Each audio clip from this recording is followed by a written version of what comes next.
Hello winners, welcome to this week's economic calendar. A couple of important things before you look at a calendar. First of all, you have to take a weighted low and the non-impact news. Then you have to go for this week, which I've already done now, so that's where we'll see the medium and the high impact news. Then you want to choose your currency. I've just chosen everything to go through everything. So, or all the major pairs currencies. Then we want to look at interest rates first of all. Then we want to look at CPI. Then we want to look at employment, GDP, retail prices, and sentiment. So the first two important things is interest rate and CPI. If there's anything, you have to mark it out, okay? So let's go through it. And yeah, speeches can be something, but okay, it's fair enough. So first of all, you can see here which was the fourth one on the list, which is GDP. So GDP out of Japan was worse than expected. The expected was 0.9. It was actually 0.16%. So not good when an economy is actually going backwards. So what else? Then we have nothing else in here. Industrial production, maybe, yeah. It's medium, so it's kind of, but still, Japan is not doing very well at the moment. Here we have the RBI mini minute, which comes from interest rates from last week. Very important to read. Then we come to unemployment of GDP, which was number 3. That's important to look out for.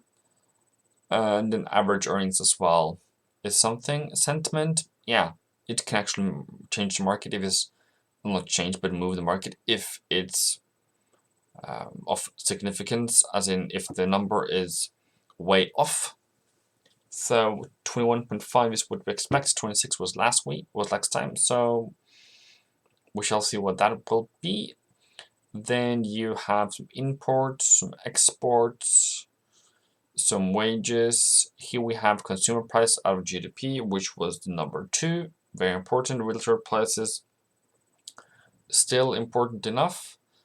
And then we have producer price. So an important day on Wednesday for GDP this week.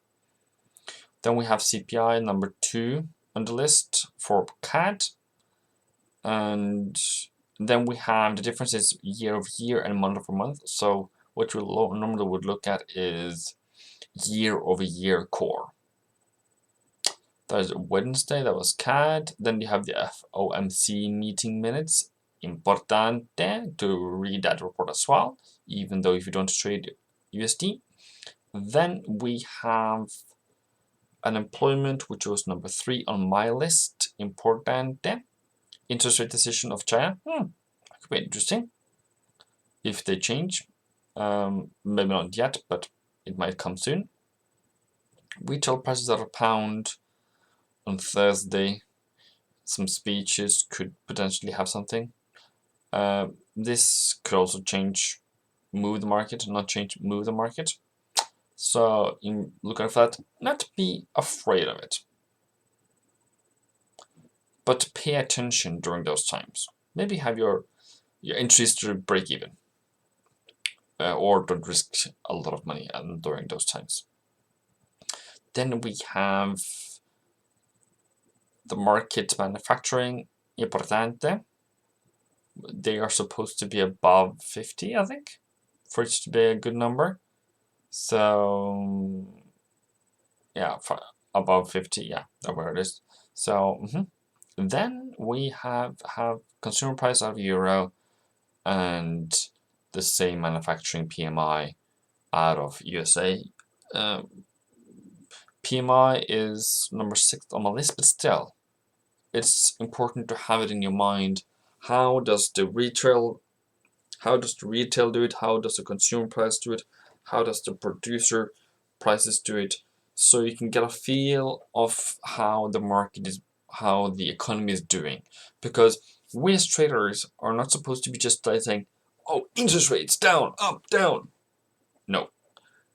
CPI up, down, down, down. Doesn't matter. We have to look at the overall, how is this economy? How is the PMI? How is the CPI? How's the employment? How's the housing? doing right now?